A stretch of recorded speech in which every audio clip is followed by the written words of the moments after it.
कहानी शुरू होती है एक पुराने ढाबे से। वो ढाबा जिस ढाबे पर कभी भीड़ लगी रहती थी, आज वहाँ सिर्फ धुआं बचा हुआ था। सड़क के किनारे खड़ा वो ढाबा अब दूर से ढाबा कम और बन पड़ी याद ज्यादा लगती थी। टीन की छत पर जमी धूल, लकड़ी की बेंचों पर उखड़ता रंग और चूल्हे से उठता धुआं जो अब खुशबू नहीं बस आदत थी। चूल्हे के पास बैठा रामधनी फूंक मार रहा था। आज दाल कुछ ज्यादा पतली हो गई है, पर चलेगी, पेट ही तो भरना है। वो बार बार सड़क की तरफ देखता। सड़क वही थी, पर अब रुकने वाले नहीं रुक रहे थे। तभी वहाँ से एक मोटरसाइकिल गुजरी। रामधनी सीधा बैठ गया। अरे भैया, खाना खाओगे? पर बाइक वाले ने जरा सी भी ध्यान नहीं दिया। वो बिना रुके ही आगे बढ़ता चला गया। रामधनी की आंखें फिर चूल्हे पर टिक गईं। पहले तो लोग कहते थे रामधनी के ढाबे पर रुके बिना सफर ही पूरा नहीं होता, पर अब तो सबका सफर ही बदल गया है। उसी वक्त वहाँ एक बूढ़ा ग्राहक आया। उसने ढाबे की तरफ देखा। मेन्यू पड़ा, चावल, दाल, रोटी, बस यही। हाँ, बस यही। सादा खाना पेट के लिए ठीक होता है। अब जमाना सादा का नहीं रहा भाई। और वो चला गया। रामधनी की उंगलियां चूल्हे की राख में धंस गईं। उसी समय दूर से एक बस की आवाज आई। धूल उड़ाती हुई बस रामधनी के ढाबे पर रुकी। बस से उतरा एक नौजवान, कंधे पर बैग, आंखों में शहर की चमक और दिल में गांव की खुशबू। आज भी सब कुछ वैसा ही है जैसा 10 साल पहले हुआ करता था, बस थोड़ी खामोशी है। वो ढाबे की तरफ बढ़ा। बाबूजी। रामधनी चौंका। वो धीरे धीरे पीछे मुड़ा। अरे मोहन बेटा। दोनों कुछ पल बस देखते रहे। फिर रामधनी ने कसकर गले लगा लिया। आ गया तू शहर से? हाँ बाबूजी, पढ़ाई पूरी हो गई। अंदर से सावित्री भागती हुई आई। अरे मेरा बेटा, सच में तू ही है ना? हाँ माँ, मैं ही हूँ। कितना दुबला हो गया है तू। शहर में खाना नहीं मिलता था क्या? अरे नहीं माँ, मैं डाइटिंग कर रहा था। मोहन चारों तरफ देखने लगा। वही ढाबा, वही बेंच, वही चूल्हा, पर भीड़ नहीं थी। बाबूजी, आज ढाबा बंद है क्या?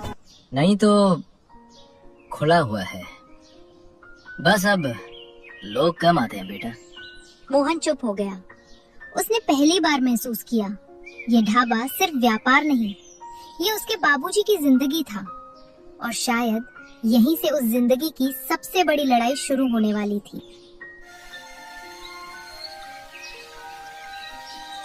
शाम ढलने लगी थी। ढाबे के सामने वाली सड़क पर धूप की आखिरी लकीरें सरक रही थी। कभी जिस सड़क पर हर 10 मिनट में कोई ना कोई रुकता था, आज वहाँ बस धूल उड़ रही थी। रामधनी ने बेंच पर जमी धूल हाथ से झाड़ी। धूल उड़ी, बैठने वाला कोई नहीं। धूल भी अब मेहमान बन गई है, रोज आती है ढाबे में। चूल्हे पर दाल उबल रही थी। बर्तन पुराने थे पर साफ सुथरा होना अब काफी नहीं था। तभी ढाबे के पास एक ट्रक धीमा हुआ। रामधनी की पीठ सीधी हो गई। आओ भैया, ताजा ताजा खाना खाओ। ताजा खाना मिलेगा यहाँ। ट्रक कुछ पल ढाबे पर रुका। ड्राइवर नीचे उतरा। उसने मेन्यू की तरफ देखा। खाने में क्या क्या है काका? गर्मा गर्म चावल, दाल, रोटी और सब्जी? नहीं भैया, सब्जी तो नहीं है। चाय तो होगी? नहीं भैया, चाय भी खत्म हो गई है। ड्राइवर थोड़ी अफसोस भरी मुस्कान के साथ मुस्कुराया। अब तो रास्ते में ढाबे कम और होटल ही ज्यादा हो गए हैं काका। ट्रक आगे बढ़ गया। रामधनी की आवाज गले में ही अटक कर रह गई। मोहन सब देख रहा था। वो एक बेंच पर आकर बैठ गया। बाबूजी, पहले भी ऐसा ही होता था क्या? पहले नहीं बेटा, पहले तो यहाँ लाइन लगती थी। वो बोलते बोलते रुक गया। लोग कहते थे रामधनी का ढाबा मतलब भरोसे की उम्मीद। मोहन ने चारों तरफ नजर दौड़ाई। पर अब शायद भरोसा भी कुछ नया स्वाद चाहता है बाबूजी। रामधनी ने कराही की तरफ देखा और थोड़ा चिढ़कर बोला, भरोसे को स्वाद की जरूरत नहीं होती। तभी बाहर से एक अधेड़ आदमी ढाबे में आया। वो बेंच पर बैठा और खाना ऑर्डर किया। रामधनी एक प्लेट चावल दाल लेकर आया। ये क्या है? इतनी सादी थाली? सादा खाना शरीर के लिए अच्छा होता है काका। वो तो ठीक है रामधनी, पर दिल तो नहीं मानता ना सादे खाने से। रामधनी चुप हो गया। वो आदमी खड़ा हुआ और जाने लगा। आजकल दिल भी कुछ मसाला चाहता है। वो आदमी चला गया। मोहन की मुट्ठियां बीच गईं। बाबूजी, अगर मगर मत सिखा मुझे तू। मुझे पता है ढाबा कैसे चलाना है। ढाबे में फिर खामोशी छा गई। चूल्हे की आग ही बोल रही थी बस। मोहन ने चारपाई की तरफ देखा जिस पर कभी ग्राहक सो जाया करते थे।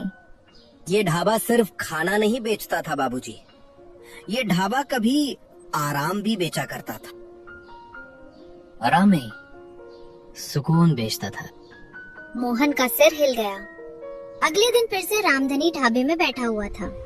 दूर से फिर एक गाड़ी की आवाज आई। रामधनी खड़ा हुआ, फिर कुछ सोचकर बैठ गए। आज नहीं रुकेंगे, बुलाना ही बेकार है। मोहन ने महसूस किया ये सिर्फ ढाबे की हालत नहीं थी, ये उस आदमी की हालत थी जो बदलते हुए वक्त से हार रहा था पर मानने को तैयार नहीं था। रात ढाबे पर जल्दी उतर आई थी। रामधनी ढाबा बंद करके घर आ चुका था। सभी लोग एक साथ बैठकर रात का खाना खा रहे थे। माहौल में गर्मी बढ़ रही थी। मोहन खामोशी से एक कुर्सी पर खाना लेकर बैठा था। रामधनी खाना खा रहा था, जैसे हर आवाज में गुस्सा घुला हो। बाबूजी, एक बात कहूँ? अगर तेरे कुछ कहने से ढाबा भर जाएगा तो बोल। मैंने शहर में देखा है, लोग ढाबा सिर्फ पेट भर में नहीं आते, लोग यहाँ अनुभव लेने भी आते हैं। उसकी बातें सुनकर रामधनी गुस्सा हो गया। हम अनुभव नहीं बेचते हैं, खाना बेचते हैं। पर बाबूजी, आजकल खाना भी तो बदल गया है। रामधनी ने मोहन की आंखों में देखा। खाना नहीं बदला है, लोगों की नीयत बदल गई है। नहीं बाबूजी, लोगों की नीयत नहीं बदली, लोगों की जरूरत बदली है। उसके इतना बोलते ही वहाँ एक खामोशी छा गई। तो शहर से यही सीख कर आया है? तेरी पढ़ाई लिखाई ने तुझे यही सिखाया है कि पुराना सब गलत होता है? नहीं बाबूजी, मैंने ये नहीं कहा कि पुराना सब गलत होता है। पुराना तो नींव होता है, उसी नींव पर नई इमारत बनती है। रामधनी हंसा, लेकिन वो हंसी कड़वाहट से भरी थी। अच्छा, और इमारत गिर जाए तो नई बनाई जा सकती है? रामधनी गुस्से से मुट्ठी कसता हुआ बोला। तू बस एक ढाबा समझता है इसे, मैं इसे अपनी पूरी जिंदगी समझता हूँ। मोहन की आवाज धीमी हो गई। और मैं आपकी जिंदगी को मरते नहीं देख सकता। ये बात रामधनी को तीर की तरह लगी। मैं जब तेरी उम्र का था तब मैंने बिना शिकायत के इस ढाबे को खड़ा किया था। पर बाबूजी, मैं उसी मेहनत को बचाने की कोशिश कर रहा हूँ। बचाने के नाम पर बदल देना बचाना नहीं होता। बदलना ही बचाना होता है बाबूजी। उन दोनों की बहस सुनकर सावित्री अंदर से निकली। अरे बस भी करो तुम दोनों, तब से बहस किए जा रहे हो। तू बीच में मत पड़ सावित्री, ये हमारी आपस की बातें हैं। सावित्री चुप हो गई। शहर ने तुझे क्या दिया? अंग्रेजी बोलना, नए नखरे, यही सब शहर से सीख कर आया है तू? शहर ने मुझे ये दिया है कि मैं देख सकूं कि हमारा ढाबा खाली क्यों है।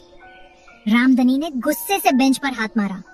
खाली इसलिए है क्योंकि लोग भूल गए हैं कि सादा खाना क्या होता है, या फिर इसलिए कि हम भूल गए हैं कि लोगों को क्या चाहिए। उसके इतना बोलते ही एक लंबी खामोशी छा गई। देख बेटा, अगर मैंने तेरी बात मानी तो मेरा ढाबा नहीं रहेगा। अगर आपने मेरी बात नहीं मानी तो ढाबा वैसे भी नहीं रहेगा बाबूजी। ये सुनते ही रामधनी पत्थर बन गया। जा, यदि तुझे मेरा ढाबा चलाने का तरीका इतना ही गलत लगता है तो चला जा वापस शहर। क्या? जिसे गांव का ढाबा छोटा लगता है वो यहाँ क्या करेगा? वो यहाँ टिक ही नहीं सकता। रामधनी की बातें सुनकर मोहन और उसकी माँ की आंखें भर आईं। मैं ढाबे से नहीं लड़ रहा था बाबूजी, मैं आपसे लड़ रहा था। जा, लड़ाई जीत ली तूने, अब जा यहाँ से। इतना बोलकर रामधनी गुस्से से बाहर चला गया। चूल्हे की आग अब बुझने लगी थी और उसी आग के साथ साथ बाप बेटे के बीच का रिश्ता भी ठंडा पड़ गया था।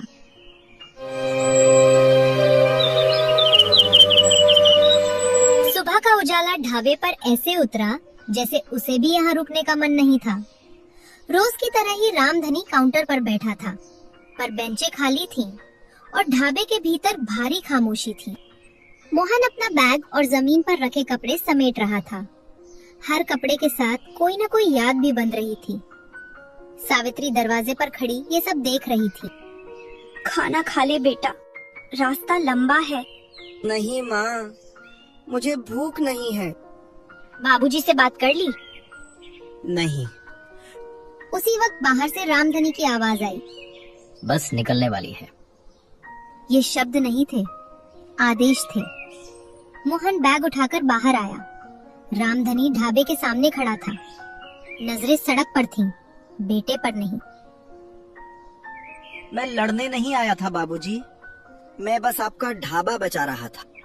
लड़ाई में कोई ये नहीं देखता कि कौन किस लिए लड़ रहा है। मैं सिर्फ चाहता था कि आपका ढाबा जिंदा रहे। जिंदा वही रहता है जो झुकता नहीं है। तभी सावित्री आगे बढ़ी। सुनते हो जी, बेटा है वो हमारा, कुछ तो बोलो उसे।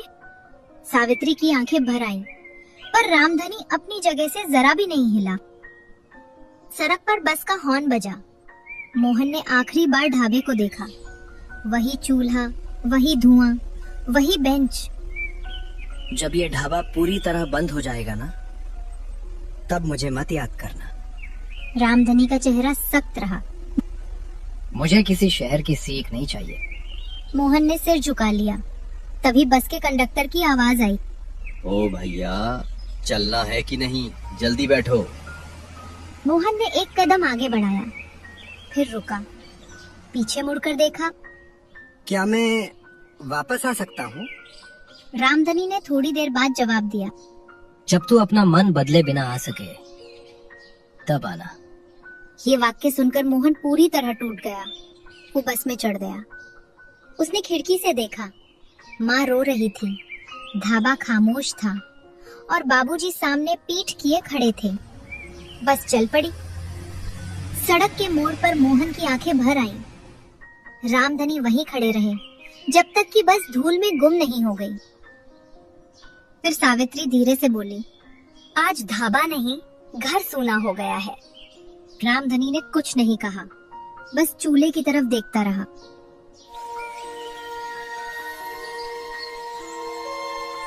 चूल्हे की आग बुझ चुकी थी और पहली बार रामधनी को ठंड महसूस हुई थी। शाम ढल चुकी थी। ढाबे के सामने दिया टिमटिमा रहा था, जैसे आखिरी उम्मीद। रामधनी बेंच पर बैठे थे। सामने खाली सड़क, बगल में ठंडा चूल्हा। उसी वक्त लकड़ी की छड़ी की आवाज आई। हरखू काका आ रहे थे। आज ढाबा जल्दी बंद हो गया। क्या बात है रामधनी? जब ग्राहक ना हो तो ढाबा बंद ही समझो। और बेटा कहाँ गया? सुना है बस पकड़ ली। रामधनी चुप रहा। उसने कसकर बेंच पकड़ ली। मैंने भी कभी अपने बेटे को ऐसे ही जाने दिया था। आपका बेटा? हाँ रामधनी, मैंने भी सोचा था मैं सही हूँ, दुनिया गलत है, पर दुनिया कभी नहीं बदलती, हम ही पीछे छूट जाते हैं। रामधनी ने आग की तरफ देखा। पर अगर मैं बदल गया तो मेरी पहचान क्या रहेगी काका? पहचान वो नहीं होती जो दिखती है, पहचान वो होती है जो बची रहती है। रामधनी की आवाज भारी हो गई। वो इसे बदलना चाहता था। अच्छा, और तू क्या चाहता है? मैं इसे मरते नहीं देख सकता। कभी कभी मरने देना जिंदा रखने से ज्यादा मुश्किल होता है। ये ढाबा तेरी जवानी है, पर बेटा तेरा कल है। रामधनी की आंखें भर आईं। पर अगर मैंने उसकी बात मानी तो लोग क्या कहेंगे? लोगों का क्या है, उनका तो काम है बोलना। लोग तो तब भी बोलते हैं जब ढाबा खाली होता है। जिद अगर प्यार से बड़ी हो जाए तो प्यार हार जाता है। रामधनी। रामधनी का सिर झुक गया। मैं हार गया क्या काका? नहीं, अभी मौका है हार से बचने का। जा अपने बेटे को वापस लेकर आ। अगर वो नहीं माना तो समझ लेना उसने तुझसे पहले वक्त को मान लिया है। रामधनी धीरे धीरे खड़ा हुआ। हरकू काका भी उठने लगे। एक बात हमेशा याद रखना रामधनी, ढाबा बंद होना बड़ी बात नहीं है। तो बड़ी बात क्या है? बड़ी बात होती है घर का बंद हो जाना। हरकू काका अंधेरे में गुम हो गए। रामधनी वहीं खड़ा रह गया। पहली बार उसे लगा ढाबा नहीं, वो खुद खाली हो गया है। रात पूरी गई नहीं थी, अंधेरा हल्का पड़ रहा था। रामधनी सुबह सुबह स्टेशन पर खड़ा था, हाथ में एक कप चाय जो ठंडी हो चुकी थी। तभी एक बस आकर रुकी। लोग उतरने लगे। रामधनी हर चेहरे को देख रहा था, पर वो नहीं दिखा। किसी को ढूंढ रहे हो काका? तभी पीछे से आवाज आई। बाबूजी। रामधनी पलटा। मोहन वहीं खड़ा था। दोनों के बीच सिर्फ पटरियां थीं और बहुत सारी अधूरी बातें। आप यहाँ क्यों आए? तुझे लेने। बिना किसी शर्त के? हाँ, और ढाबा भी खड़ा है, पर कब तक रहेगा ये नहीं जानता। मोहन चुप हो गया। ठीक है, तो चलूं? अगर आ सको तो जरूर। दोनों बस में बैठे, पूरे रास्ते चुप। आप गुस्सा नहीं हो? गुस्सा तब होता है बेटा जब सामने वाला पराया हो। बस ढाबे के सामने रुकी। सावित्री बाहर खड़ी थी। आ गया मेरा बेटा। मोहन ने माँ के कंधे पर सिर रख दिया। रामधनी पीछे खड़ा था। मोहन, अगर तू चाहे तो ढाबा फिर से शुरू कर सकते हैं। वही पुराने तरीके से? नहीं, तेरे तरीके से, पर मेरी आत्मा के साथ। दोनों चूल्हे के पास खड़े हुए। रामधनी ने आग जलाई। मोहन ने फूंक मारी। आग भड़क उठी। आज से ढाबा नहीं, घर चलेगा। अगले दिन ढाबा बदला हुआ था। पहले साफ सफाई करेंगे बाबूजी। ध्यान रहे, मिट्टी नहीं हटानी चाहिए। मिट्टी नहीं हटाएंगे, जमा हटाएंगे। नया बोर्ड लगा, रामधनी ढाबा, घर जैसा खाना। अरे वाह रामधनी, ढाबा फिर से खुल गया। हाँ भाई, पर इस बार थोड़ा अलग तरीके से। अब सिर्फ दाल नहीं, सब्जी भी, चाय भी। लोग आने लगे। मेन्यू में क्या क्या है? जो दिल करे। सब मिलेगा। ढाबा फिर से भर गया। हाथ तो वही है, बदलाव क्या है? हाथ वही है, बस सोच नहीं है। रात को ढाबा खाली हुआ। देखा बाबूजी, सब ठीक हो गया। लौट तो आए, पर कब तक? रामधनी ने कागज निकाला। ये क्या है? मैंने ढाबा बेच दिया है बेटा। क्या? अगर ये ढाबा डूबते हुए बिकता तो ये मेरी हार होती, इसलिए मैं चाहता था ये तेरी जीत पर बिके। मोहन ने कागज पढ़ा। नया मालिक मोहन रामधनी। मैंने ढाबा बेचा नहीं, तुझे सौंपा है। आपने मुझे मालिक नहीं बनाया, जिम्मेदारी दी है। पुराना ढाबा मेरे साथ खत्म होना चाहिए था, ताकि नया ढाबा तुझसे शुरू हो सके।